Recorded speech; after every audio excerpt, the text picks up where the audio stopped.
El pingüino del Cabo es el único pingüino que vive en África. Mide unos 60 centímetros y está en peligro de extinción. Tanto que los biólogos calculan que si no se protege podría desaparecer en 2035. Si hoy lo menciono en este episodio es porque su supervivencia está estrechamente vinculada al desempleo en Sudáfrica, que supera el 32%, 10 puntos más que hace 30 años. Un paro que afecta especialmente a la juventud negra. Soy Silvia Cruz La Peña. Hoy en El País, racismo, paro y violencia. ¿Qué queda del legado de Mandela?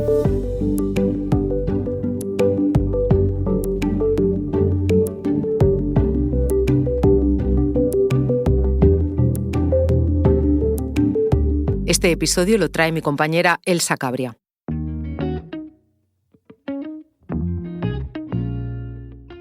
Hola, soy Elsa Cabria, periodista del País Audio.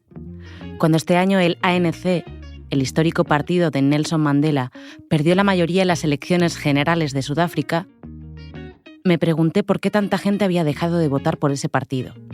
Entendía que llevaba en el poder 40 años, pero algo tenía que haber detonado ese resultado electoral. Por eso, contacté con José Ignacio Martínez, colaborador del periódico que lleva 7 años contando el continente africano y que ha trabajado en varias etapas en Sudáfrica. Ignacio no dudó al decirme que una de las principales razones era el enorme desempleo del país. Y para mi sorpresa, para explicármelo, me habló del pingüino africano. En junio de 2023, en Ciudad del Cabo, la ciudad más poblada de Sudáfrica, hubo un panel mundial de expertos que evaluó la posibilidad de restringir la faena a la industria pesquera en ciertos lugares muy ricos en especies de pescado que necesita el pingüino. La razón, el pingüino africano está desapareciendo. Es un ave, además, muy importante para el ecosistema local porque lleva los peces que caza desde el fondo del mar a la superficie para que se beneficien otras aves y porque él mismo sirve como presa para otros animales, como las focas. Y el panel recomendó básicamente que las pérdidas potenciales para la industria pesquera se equilibraran con el impacto de conservación, el impacto positivo de conservación para el pingüino africano. Ella es Kata Ludinia, bióloga e investigadora jefa de la Fundación Sudafricana para la Conservación de las Aves Costeras. Hablé con ella porque fue una de las expertas que impulsó el panel. Me contó que le dijo a la ministra de Medio Ambiente que los biólogos no buscaban que se perdieran empleo, que solo querían salvar al pingüino y que el sector pesquero nunca había sido transparente sobre cuántos trabajos se podrían destruir si el plan conservacionista triunfaba. Bárbara Creecy, la ministra sudafricana de Medio Ambiente, rechazó en un comunicado la petición de los biólogos. Solo restringió la pesca en lugares considerados completamente insignificantes por los expertos y priorizó los puestos de trabajo de la industria pesquera. Dijo que en un país con más de 3.000 kilómetros de litoral, limitar la pesca podría redundar en la destrucción de empleo. Y esto es algo que Sudáfrica no se puede permitir. Según los datos oficiales, el país más meridional de África ha alcanzado una tasa de desempleo de casi el 33%. Para muchos organismos, es la tasa más alta del mundo, por encima de países como Brasil. Me llamo Musa Maseko, tengo 27 años y nací y crecí en Johannesburgo, en Sudáfrica. Estudié geografía y ciencias ambientales con una especialización en español también. Terminé mis estudios en 2021 y desde entonces estoy buscando trabajo. Estoy en paro. Me paso el día ayudando a niños con clases particulares o buscando trabajos esporádicos, pero no tengo un trabajo de 9 a 5. Musa es la cara visible de una estadística brutal. En Sudáfrica, la tasa de desempleo juvenil supera el 45% de la población. Musa forma parte de la generación más formada de la historia, en un país cuya población además es bastante joven. Su media de edad es de 28 años. Por poner este dato en contexto, en España esta cifra se upa hasta los 44 años. La estadística se puede mirar de otra manera. De los 60 millones de sudafricanos, más del 45% no ha cumplido todavía los 25 años. Necesito trabajar, me gustaría ser independiente económicamente, poder vivir fuera de casa de mis padres y sin mi hermana pequeña. Desarrollar mi carrera sería increíble y algo que me haría muchísima ilusión, pero es muy difícil entrar en el mercado laboral sudafricano.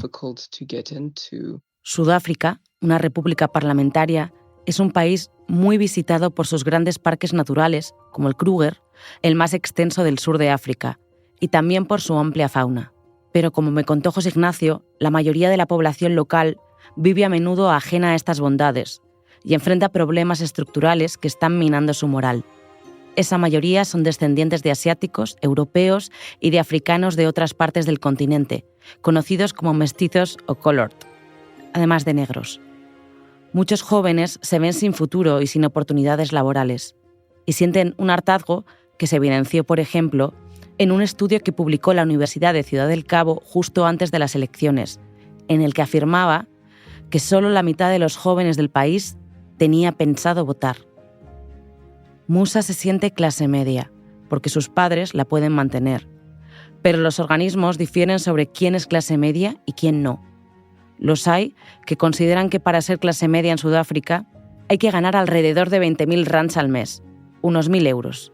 Por lo tanto, menos del 20% de los sudafricanos se situaría dentro de esta clase social. Hay otros que rebajan la cifra a unos 300 euros al mes. Entonces, la clase media sería el 35% de la población. Y luego está la clase media que depende, como Musa, de sus padres. Por su parte, la clase alta en ningún caso representa más del 5% de la población.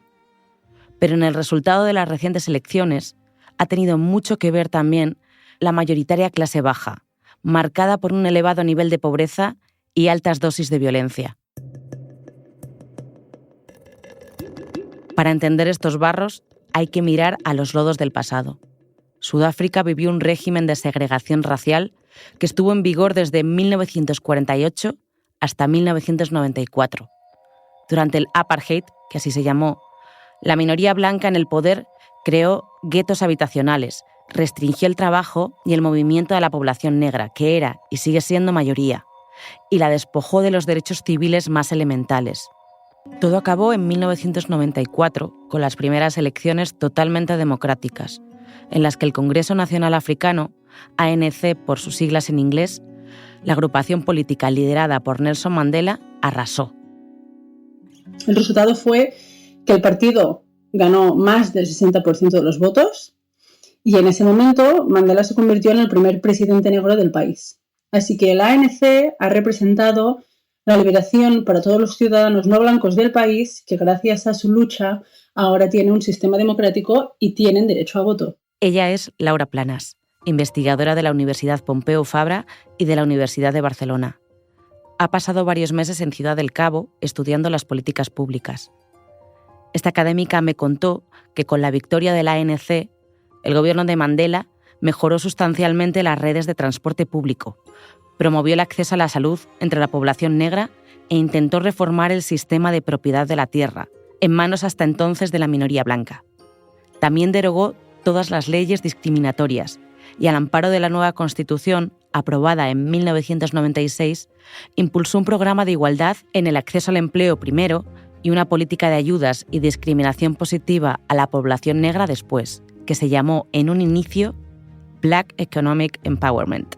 Uno de los principales logros del gobierno fue establecer un sistema de becas sociales para ayudar a los sectores más pobres de la población, y esta es una medida que sigue en pie a día de hoy y que sigue siendo muy popular. El gobierno también invirtió en mejorar la educación de la población negra, pero siguieron siendo los que menos posibilidades tenían de llegar a la universidad.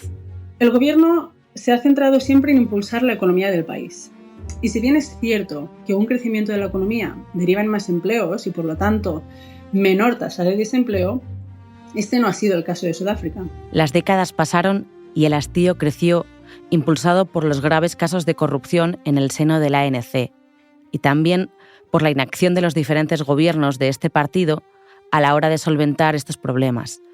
El porcentaje de jóvenes negros que cursan estudios universitarios apenas llega al 5%. Es decir, para una gran cantidad de gente negra, a menudo habitantes de las zonas rurales y más empobrecidas del país, desarrollar una carrera universitaria es todavía un lujo inalcanzable. Y para los que acceden a ella, el futuro además no es demasiado halagüeño. Un momento, ahora volvemos. Se cumple un año desde que Javier Milei se convirtiera en el presidente de Argentina. Por ese motivo, Anfibia Podcast y El País Audio estrenan la segunda temporada de Sin Control, el universo de Javier Milei. Estamos haciendo el ajuste más grande no solo de la historia argentina, sino el ajuste más grande de la historia de la humanidad. Un podcast documental de 6 episodios para analizar los primeros meses de mandato del controvertido presidente. No hay plata. Ya disponible en todas las plataformas de audio.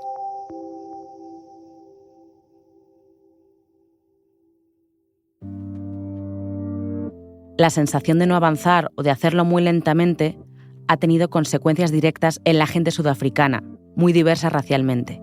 Hay una minoría de población blanca cuya tasa de desempleo se sitúa en el 7%. Y luego está el 90% de la población, negros y mestizos, que tienen muchos problemas para conseguir un trabajo. Esta falta de esperanza ha provocado un hito histórico en las elecciones celebradas en mayo de 2024. Por primera vez en estos 30 años de democracia, el ANC perdió la mayoría absoluta y tuvo que resignarse a constituir un gobierno de coalición. Una juventud muy formada, que no acaba de encontrar su sitio en el mercado laboral sudafricano, tuvo mucho que ver en los vientos de cambio que soplan en Sudáfrica. Se ha demostrado claramente durante las elecciones que los sudafricanos negros, los jóvenes negros profesionales sudafricanos, están cansados de la ANC, sobre todo los pocos que vamos a la universidad y luego buscamos trabajo. La tendencia es que luego en el trabajo las personas blancas serán promocionadas más rápida que las negras. Según me confirmó José Ignacio, Musa ilustra con claridad las causas de la pérdida de poder de la ANC. La primera es la tremenda desigualdad del país. Sudáfrica lidera el coeficiente Gini, el índice más fiable para medir la desigualdad de los países. Hello, my name is Ledrodro. I am 32 years old. Tengo 32 años, soy de Johannesburgo, Sudáfrica. Me licencié en Administración de Empresas en Milwaukee y tengo 3 especializaciones: Recursos Humanos, Marketing y Gestión de Negocios. Ahora mismo estoy desempleado, estoy buscando un trabajo. Él es Tabo. En realidad no se llama así, pero me pidió anonimato. Tiene muchas titulaciones. Lo que pasa es que, igual que Musa, vive con sus padres. They were qualified accountants. Eran administradores contables cualificados y están jubilados en este momento. Pero yo no quiero vivir de ellos, sino por mí mismo, porque sé que mis padres no van a estar para siempre. Sus padres, antes de ser contables, eran muy pobres. Tengo padres que vienen del Lesoto rural, de las zonas rurales donde no había electricidad ni agua. Solían tener cabras, ovejas y vacas. Y esta es una historia muy inspiradora porque llegaron a estudiar un máster los dos. Mi padre hizo su máster en finanzas y banca y mi madre hizo el suyo en gestión de recursos humanos. Además, aún hoy, muchos jóvenes sufren la presión de un país con arraigadas tradiciones machistas, bajo la lógica de que son los hombres los que deben proveer económicamente y llevar dinero al hogar. Tabo es uno de ellos. En Sudáfrica se hablan más de 11 lenguas oficiales y yo soy de ascendencia de Lesoto. Pero todas ellas comparten un tema común que cuando eres un hombre joven debes proveer, debes trabajar, debes contribuir a la sociedad. Tú no puedes permitirte estar sentado sin hacer nada. Está mal visto. No está nada bien en nuestra cultura. Y el Estado respalda que volvamos a los tiempos en que se esperaba que un hombre mantuviera a su familia en la aldea. Y si no lo hace, es visto como un fracaso. Pero Tabo, con 32 años y sobrecualificado académicamente, nunca ha trabajado, como tantísimos jóvenes.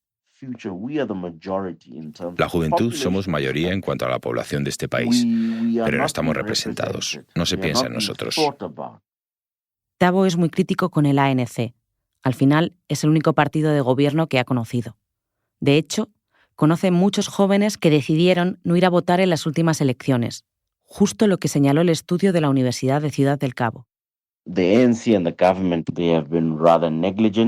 El ANC en el gobierno ha sido negligente por la corrupción rampante. Cada día más y más jóvenes están perdiendo la confianza en el ANC. De todo esto que me contaron Thabo y Musa, la mayoría de blancos sudafricanos sabe poco, ni de la desafección política, ni del alto desempleo de Sudáfrica. Pero si de algo saben poco, me advirtió José Ignacio, es de lo que sucede en los barrios marginales. Durante mi primer viaje al país en 2019, conocí al fotógrafo blanco Bernard Viljoen. Él vivía en Killarney, una próspera zona residencial de Johannesburgo, abarrotada de importantes edificios como embajadas o consulados. Un área residencial que disfruta incluso de su propio campo de golf. Su vida había cambiado unos años atrás por la obligación de pagar una multa de tráfico con la realización de servicios sociales. Comenzó entonces un proyecto fotográfico con chicos de Hillbrow, un barrio conocido por sus altas tasas de criminalidad y pobreza. Viljoen me dijo que Hillbrow estaba a menos de 10 minutos en coche de su casa, pero que él nunca había estado allí. Me dijo que alucinó y que todo lo que contempló le pareció extremadamente negativo.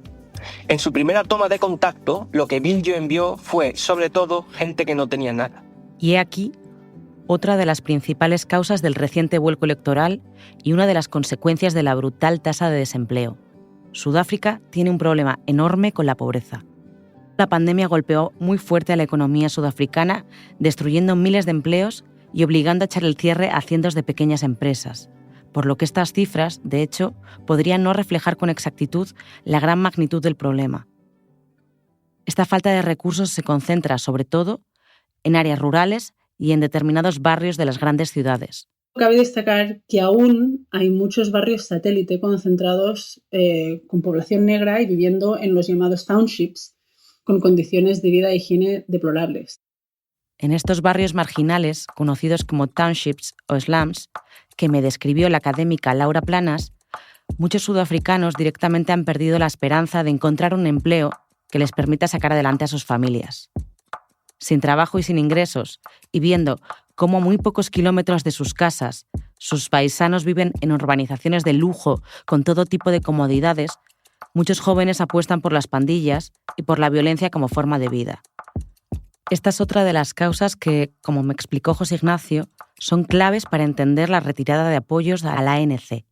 Y es que hoy las grandes ciudades sudafricanas, como Johannesburgo, donde viven Musa y Thabo, viven sumidas en unos índices de criminalidad muy por encima de la media del continente. Sudáfrica es una de las naciones más violentas del planeta. El índice de criminalidad de Numbeo, una base de datos mundial y colaborativa, incluye 5 urbes sudafricanas en su top 10 de ciudades más violentas del mundo. En Ciudad del Cabo, donde viven algo más de 4,5 millones de personas, se producen 66 homicidios por cada 100.000 habitantes. A nivel nacional, en Sudáfrica hay 75 asesinatos al día. Las víctimas suelen ser chavales jóvenes, como el hijo de Joyce, el nombre ficticio que le pongo a una mujer de 45 años a la que conocí este año.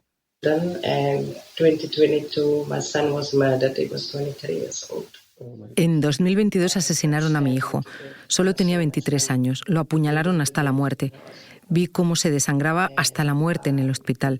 Fue un gran shock para mí. Era Año Nuevo, fue a una fiesta. Ya sabes, a los 23 años los jóvenes siempre están yendo a fiestas, se divierten.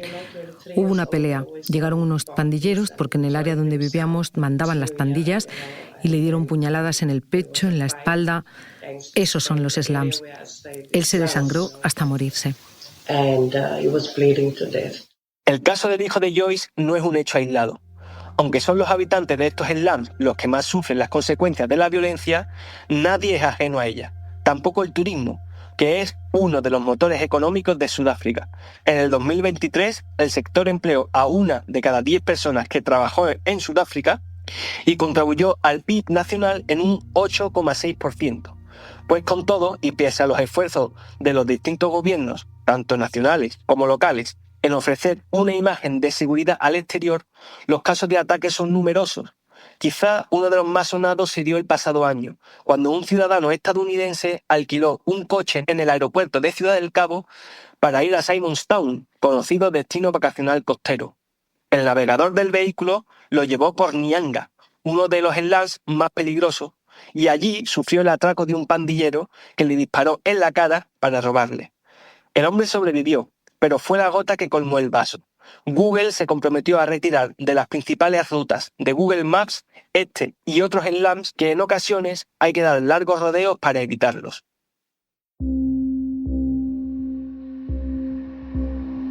Me llamo Tato Senabe, tengo 27 años de edad y pues nací en un lugar que se llama Harancuba, a las afueras de Pretoria, pero he vivido buena parte de mi vida en Johannesburgo, entonces soy de Johannesburgo. Estoy estudiando una maestría en finanzas de desarrollo en este momento. Tato es amigo de Musa y de Tabo. La falta de oportunidades se evidencia en su historia. Tomé bastante tiempo establecerme en términos de mi vida laboral después de haber cumplido mi licenciatura. En este momento trabajo como un profesor de cultura portuguesa. No hay mucha gente en Sudáfrica que domine el español, pero ni las habilidades, ni los idiomas, ni la formación de esta generación son suficientes. Para Tato hay una clave: ¿de dónde viene cada uno? Toda esta falta de oportunidades que viven Tato, Musa y Tabo da pie a un discurso xenófobo contra el que viene de fuera que, como me dijo José Ignacio, ya está calando entre muchos sudafricanos. Tiene que ver con el hecho que muchos inmigrantes irregulares o indocumentados han sido utilizados como mano de obra barata, explotados desde mi punto de vista por empresas sudafricanas. En Sudáfrica viven 4 millones de migrantes, según el censo del gobierno local. La mayoría proviene de los países de alrededor, sobre todo de Zimbabue, Mozambique y Malawi, donde la pobreza es aún más sangrante. La ONU estima que el país acoge a unos 250.000 refugiados, que han llegado sobre todo en los últimos 15 años. Debemos entender que la mayoría de sudafricanos han respetado a nuestros hermanos africanos de otras partes del continente, y creo que la mayoría de los inmigrantes han formado parte de nuestra sociedad simplemente para escapar situaciones bastante difíciles en otras partes del continente. A pesar de todo, las agresiones han resultado frecuentes. Desde las elecciones de 1994 se han producido 669 muertes por ataques xenófobos en Sudáfrica. Son casi 2 al mes. Diferentes organismos advierten además que las redes sociales y las nuevas tecnologías están jugando un papel vital en la amplificación de los discursos de odio de la sociedad. Pese a esto, Tabo me dijo que era optimista con el nuevo gobierno. Soy bastante optimista para lo que viene. ¿Qué puede pasar en Sudáfrica, especialmente tras las recientes elecciones gubernamentales? Creo que van a pasar cosas positivas por la coalición del gobierno del ANC. El ANC mantendrá ahora un nivel de transparencia más alto, sin espacio para la corrupción, y la gente joven será capaz de tener más habilidades y más oportunidades reales de acceder al mercado laboral. Sudáfrica está viviendo una fuga de cerebros. La generación más formada de la historia del país y del continente quiere o trata de probar suerte en Europa, Estados Unidos, Canadá o incluso China. La ONU estima que 500.000 de sudafricanos ha emigrado en los últimos 20 años. La gente negra con estudios está abandonando Sudáfrica, los indios con estudios y los mestizos también. Y todo por estos liderazgos políticos tan pobres. Buscamos una vida mejor.